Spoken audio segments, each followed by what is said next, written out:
The evolution of computers मालिकेमध्ये तुमचे पुन्हा स्वागत आहे.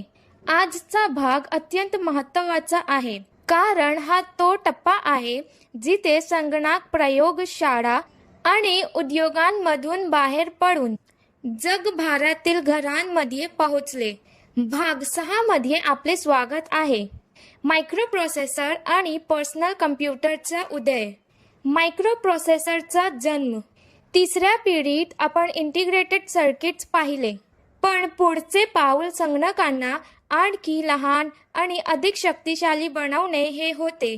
1971 इंटेलने जगातील पहिला मायक्रोप्रोसेसर शोधला. इंटेल 4004. सोपे स्पष्टीकरण. मायक्रोप्रोसेसर हा एकाच चिपवरील संगणकाचा मेंदू असतो. जणू काही संपूर्ण नियंत्रण प्रणाली नाण्याच्या आकाराच्या वस्तूत संकुचित केलेली असते. वैशिष्ट्ये: लहान आकार, वेगवान प्रक्रिया, कमी वीज वापर. किंमत लक्षणीयरीत्या कमी झाली. हाच तो क्षण होते ज्यामुळे संगणक मोठ्या प्रमाणावर वापरासाठी तयार झाले. चौथी पिढीची वैशिष्ट्ये. 1971 पासून आजपर्यंत आपण चौथ्या पिढीच्या संगणकांच्या युगात जगत आहोत.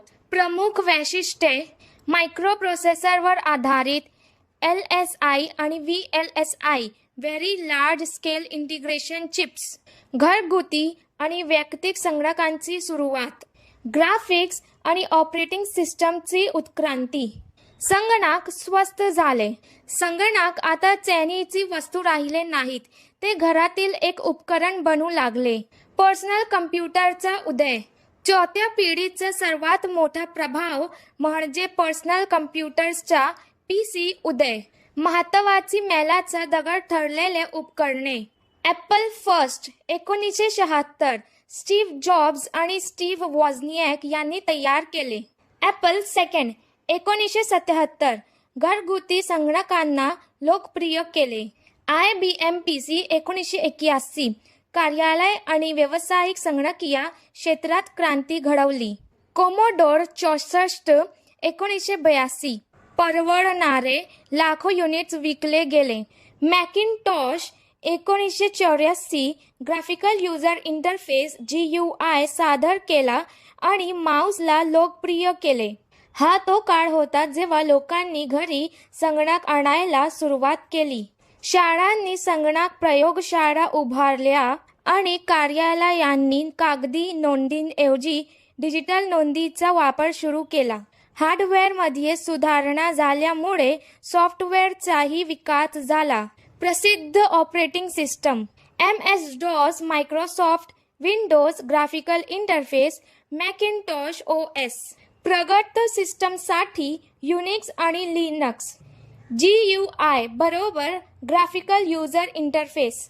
स्क्रीनवरील आयकन्स, विंडोज, बटणे यामुळे संगणक प्रत्येकासाठी वापरण्यास सोपे झाले. चौथ्या पिढीनंतर जग पूर्णपणे बदलले. संवाद अधिक वेगवान झाला. कार्यालय डिजिटल झाली. शिक्षण आधुनिक झाले. संगणक घराघरात पोहोचले. माहिती तंत्रज्ञान उद्योग आणि नवीन करिअरच्या संधींमध्ये प्रचंड वाढ झाली. या युगामुळे माहिती तंत्रज्ञान उद्योग आणि सॉफ्टवेअर कंपन्यांचा जन्म झाला. मर्यादा. फारसे सहजपणे वाहून नेण्यायोग्य नाही. जड डब्यासारख्या डिझाईन. मर्यादित ग्राफिक्स आणि स्टोरेज. इंटरनेटचा अवलंब अजूनही सुरुवातीच्या टप्प्यात होते, पण पुढची मोठी प्रगती येणार होती. मित्रांनो, चौथ्या पिढीने संगणक सामान्य लोकांपर्यंत पोहोचवले, पण पुढची क्रांती सर्व काही बदलणार होती. पोर्टेबल उपकरणे आणि इंटरनेटचे जग. भाग 7 मध्ये आपण याबद्दल बोलणार आहोत. लॅपटॉप, स्मार्टफोन आणि इंटरनेट क्रांती. जग कायमस्वरूपी ऑनलाईन कसे झाले? लाईक करा, शेअर करा आणि कमेंट करा. आतापर्यंतचा कोणता भाग तुमचा आवडता आहे ते मला कळवा. भाग 7 मध्ये भेटूया.